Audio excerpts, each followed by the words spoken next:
farm truck that pretty much never gets used on the farm. It's nasty. You see it's raining out there. All right, so this is my combine. It's nice and dirty now. The corn, we had some rust on it, and man, it makes it like black. Rust on corn is kind of, I mean, it looks like rust on metal. It's like a red stuff. But I got a terrible oil leak. Can't tell much, it's so dark in here, but right up under my front of my cab, something to do with my steering. You can see how nasty it looks right there. It's like oily, nasty corn fuzz and stuff, and it's done got just caked with oil. So that's my combine. Here's my dad's. This might even be dirtier than mine. Mine's a 9770. His is a S670. Got me beat by a few years on it. So we were able to finish up where we were. So we tried to hurry up and get out here and park them under the shed. It started raining right as we made the last pass. And we wanted to try to get here to get them in the shed. We don't like for the combines to get wet, just because you always have some grain left in there. We got a few old tractors, don't really get much use. That old 5488, it's like the roughest riding tractor that I've ever been on, and I'm not a fan. But this old tractor right here, it's got a nice flat tire on it. I actually learned how to drive tractor probably on this one, like pulling disc and do-all and stuff with this tractor. It's probably my favorite tractor.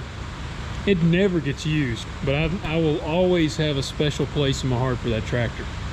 It's got a nice straight pipe thing, sounds awesome, blows some good black smoke. I just love it. So we do a little hay as well. I'm more into the row crop, but I do have some goats, so I have to use hay to give to them. And we have cattle, so we do some hay. We're kind of a jack of several trades. I don't want to say all trades. Our planters, this is mine, and that's my dad's over there. They're both Case 1200s. Mine's older, both 40-foot long,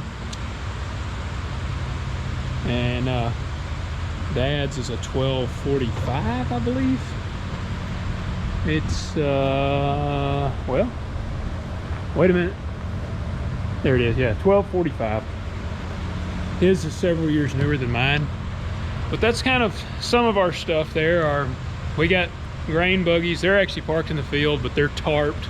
We fold the auger over so rain doesn't get in there. Our semis are parked at the grain bins. So I'll take you around and kind of show you some of the stuff, since there's not really a lot else that I can do today. So aside from if I was going to do some mechanical work, but I'm actually looking forward to having a day off. So for the people that say like, yeah, you farmers, it must be nice. And you know what? Sometimes it actually is nice. So I'm not even going to argue with you. We run hard when we run hard, and we enjoy our time when we can.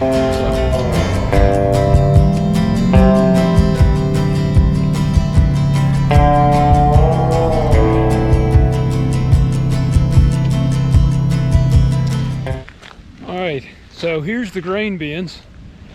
It's nasty and raining, but here's some of our other tractors. This is actually my tractor. It's my 8420.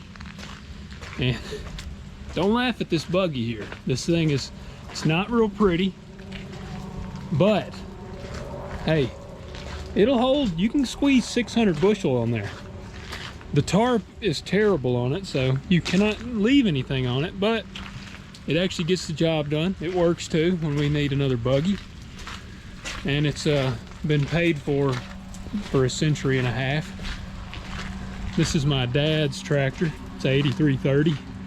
And their J&M buggy, which is a nice buggy. Probably what I need to get at some point. But that's my semi up there.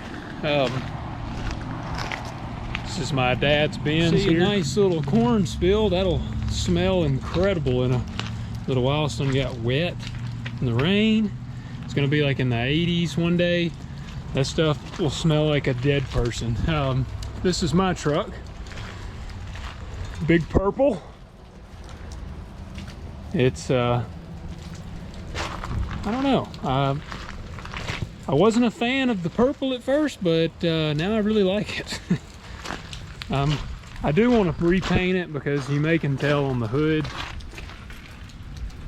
the paint. I mean, the truck needs a little TLC, but it's a great grain truck. Got a strong motor in it, C15, 475 horse. She'll definitely pull.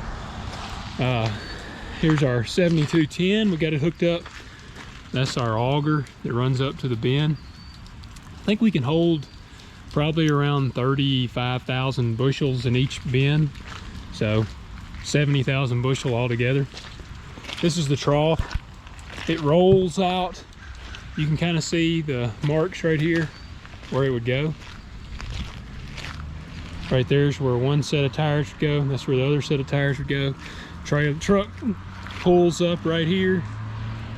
Got the nose going straight through there. And we roll this underneath it and unload it. These are two other trucks, both my dad's. I only have that one purple semi. The bins add a lot of, like, I guess, versatility, because the way that it works, you can contract grain or store grain, and it usually increases in price. Right around harvest time, the prices fall off on grain. That's usually the cheapest time to sell grain. Like, they know everybody's got to get rid of it then, so the prices are not great on it. But yeah, that's where she goes. We got the lid closed naturally because it would be raining right now. So these little things here is where air blows out. See if you can see any grain in there. Yeah, there's corn. Corn! And this is all of our, that's all cornfield we work, and then across that tree line's more corn. That's actually where we just finished, right over there. And we'll be moving to my farm in Covington next. I'm actually going to hold on to this handrail because it's wet and I don't want to slip and fall off. Y'all would not get to watch very many YouTube videos from me if I slipped and fell to my death. So, but that's the bin set up and a little bit of our equipment. Like I said, my truck here, well, it's not locked. I'm a fan of loud things, so I had to put some straight pipes on there, 7-inch stacks. Kind of wish I had gone with 8s, but the next one probably will. So folks, thanks for checking that out. That's just some of our stuff.